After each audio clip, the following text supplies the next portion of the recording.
चलो इस प्रश्न को पढ़ते हैं। इस प्रश्न में पूछा हुआ है, सॉल्वे प्रक्रम द्वारा सोडियम कार्बोनेट का निर्माण किस प्रकार किया जाता है। इसका आरेख बताइए तथा प्रक्रम में प्रयुक्त पदों को स्पष्ट कीजिए।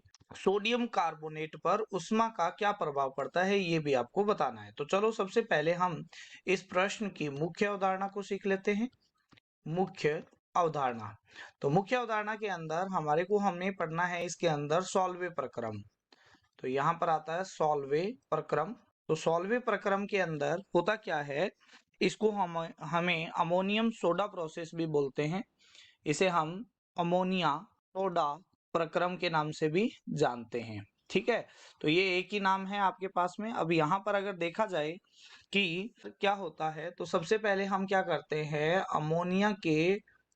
अमोनिया को हम पानी में डिजोल्व करवाते हैं, जो आसानी से डिजोल्व हो जाती है। और इससे हम क्या करते हैं, CO2 गैस को पास करवाते हैं। तो जो आपके पास में प्रथम पद है उसके अंदर हम यही करते हैं। आपके पास में अमोनिया लेते हैं और अमोनिया को डिजोल्व करते हैं वाटर के अंदर, पानी में घोलते हैं और इससे CO2 गैस पास करते हैं, जिससे आपके पास में क्या बनता है, अमोनियम कार्बोनेट का निर्माण होता है। NH4 whole twice CO3 ammonium carbonate का निर्माण होता है। तो इसको बैलेंस करने के लिए 2 आ गया। ठीक है, अब ये प्रथम पद था। अब सेकंड जो स्टेप है, द्वितीय पद है, उसके अंदर हम क्या करते हैं, अमोनियम कार्बोनेट को, ये जो अमोनियम कार्बोनेट बना था, इसको हम क्या करते हैं, पानी में डिजोल्व करते हैं और इससे फिर CO2 पास करवाते हैं। तो अगर इससे पास करवाएंगे तो यहाँ पर बनता है ammonium bicarbonate NH4HCO3 ammonium bicarbonate ammonium bicarbonate का क्या होता है, निर्माण होता है। अब इस अमोनियम बाइकार्बोनेट के सॉल्यूशन को हम क्या करते हैं, NaCl के सॉल्यूशन से, ये एक्वस बनता है, यहाँ पर ये एक्वस बनता है। तो अब हमारे पास में इस अमोनियम बाइकार्बोनेट है NH4HCO3। अब ये क्योंकि घुलनशील है, ठीक है, तो इसको अघुलनशील बनाना है। तो यहाँ पर आपके पास में इसमें NaCl की कुछ अमाउंट डालते हैं।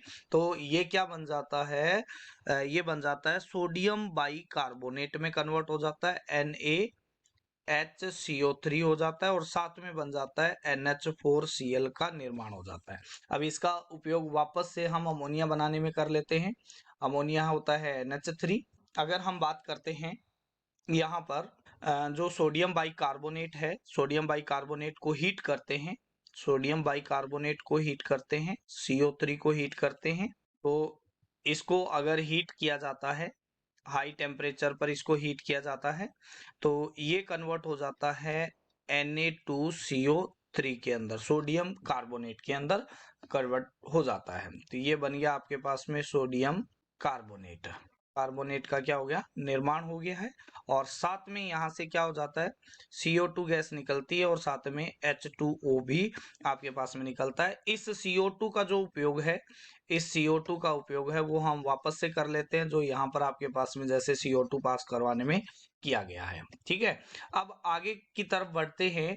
तो ये जो NH4Cl है, इससे वापस आपके पास में अमोनिया बनाया जा सकता है। तो वो कैसे बनाया जाता है, तो हमारे पास में आता है कि भाई सबसे पहले हम कैल्शियम कार्बोनेट को लेते हैं, इसको हीट करते हैं और इसको हीट करने पर CaO प्लस में CO2 निकलती है और ये CO2 हमारी यूज में आ जाती है।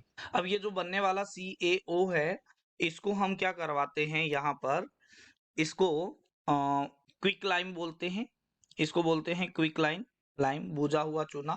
ठीक है, अब इसको हम पानी में ऐड करवाते हैं, क्या करते हैं, पानी में ऐड करते हैं। तो ये बन जाता है CaOH होल ट्वाइस, ये बन जाता है, जिसे हम बोलते हैं स्लैक्ड लाइम।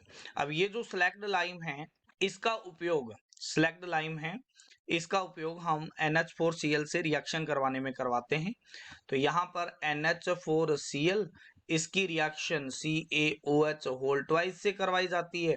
तो ये आपके पास में क्या बन जाता है, 2NH3 और प्लस में CaCl2 और साथ में H2O बनता है और यहाँ पर 2NH4Cl लिया जाता है। ये अमोनिया का वापस से क्या आ जाता है, इसके अंदर उपयोग में आ जाता है। ठीक है, अब यहाँ पर जो दूसरा क्वेश्चन है इसके अंदर वो है आपके पास में कि क्या होता है जब सोडियम कार्बोनेट को हीट करते हैं यानी उसको उष्मा देते हैं। ठीक है, तो जब सोडियम कार्बोनेट Na2CO3 को अगर हीट किया जाता है 500 डिग्री सेल्सियस तक तो ये सोडियम का ऑक्साइड बनाता है, Na2O बनाता है।